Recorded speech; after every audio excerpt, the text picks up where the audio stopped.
ब्रज के छलिया की कृपा। आज से लगभग 70 वर्ष पूर्व वृंदावन में मदन मोहन जी मंदिर के निकट किसी कुटिया में एक अंधे बाबा रहते थे।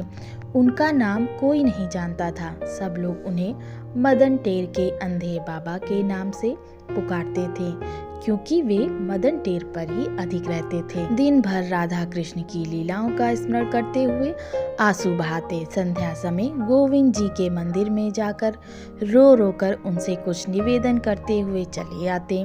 लौटते समय 2-4 घरों से मधुकरी मांग लेते और खाकर सो जाते। पर आते जाते खाते पीते हर समय उनके आंसू ही बहते रहते। आंसू बहने के कारण वे अपनी दृष्टि खो बैठे थे। इस कारण वे तनिक भी घबराए नहीं। घबराना तो तब होता जब वे इस जगत से कोई सरोकार रखते।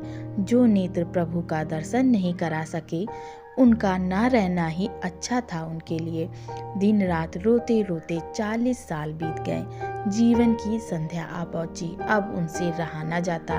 विरह वेदना असह्य हो चली। वे कभी कभी उस वेदना के कारण मूर्छित हो घंटों मदन टेर की झाड़ियों के बीच अचेत पड़े रहते। उनसे सहानुभूति करने वाला भी कोई न था। केवल वहाँ के पक्षी, मोर, कोकिल आदि अपने कलरव से उनकी चेतना जगाने की चेष्टा करते। एक दिन जब वे मदन टेर पर बैठे रो रहे थे, तो राधा कृष्ण टहलते हुए उधर आ निकले। बाबा को रोते देख राधा जी ने कृष्ण को कहा, प्यारे, या बाबा बड़ो रोए हैं, जाकर इन्हें हंसा दो। श्री कृष्ण ने बाबा के पास जाकर कहा, बाबा क्यों रो रहे हो? आपको किसने मारा है?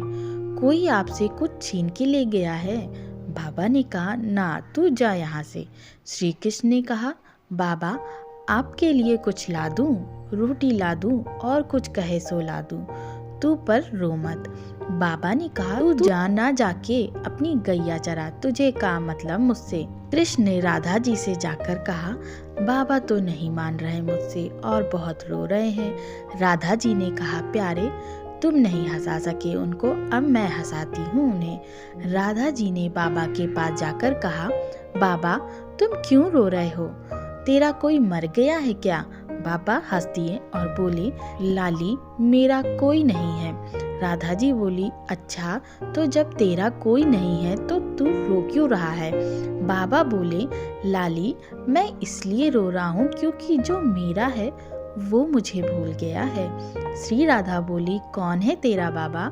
बाबा बोले, तू ना जाने, ब्रज के छलिया के भजन करते करते मैं बूढ़ा हो गया और उसने एक झलक भी नहीं दिखाई।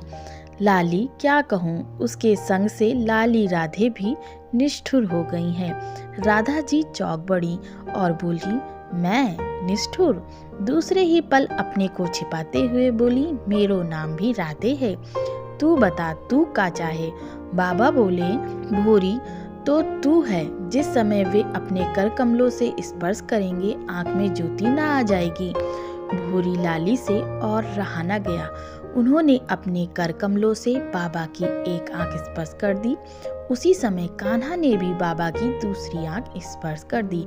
स्पर्श करते ही बाबा की आंखों में ज्योति आ गई।